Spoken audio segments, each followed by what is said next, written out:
প্রতিবারের ন্যায় এবারও শরীয়তপুরে ঐতিহ্যবাহী ২০০ বছরের পুরনো মাছের মেলা বসেছে।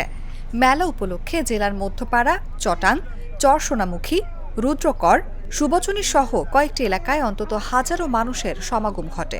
স্থানীয়ভাবে মেলার নাম জোর মাছের মেলা। বুধবার সদর উপজেলার মনোহর বাজারের কালী মন্দির মাঠে এই মেলা হয়।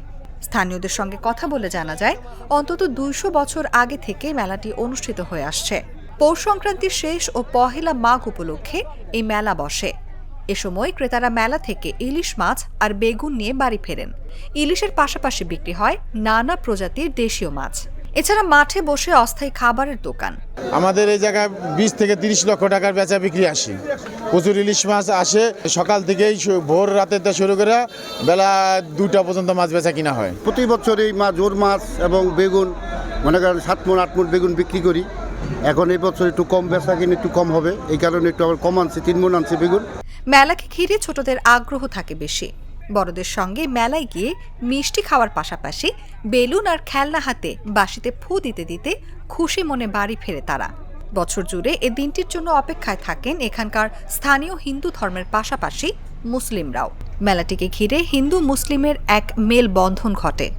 মেলার আয়োজক কমিটির সদস্য আতিকুর রহমান মোল্লা বলেন, প্রতি বছর ন্যায় এবারও হিন্দু মুসলিম একটা সম্পত্তি বন্ধন ঘটাতে এই অনুষ্ঠানটি হয়। ভবিষ্যতে আরও বড় পরিসরে যে অনুষ্ঠিত হবে, অনুষ্ঠানটি আরও বড় করার জন্য আমরা প্রস্তুতি গ্রহণ করতেছি।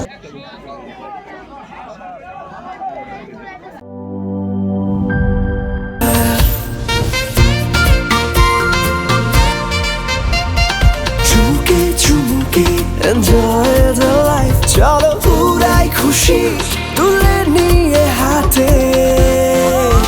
Cheer up, oh oh, cheer up, oh oh, cheer up, oh oh, cheer up. চিল হবে রিফ্রেশিং মুডে। চিয়ার আপ, চলো উড়াই খুশি।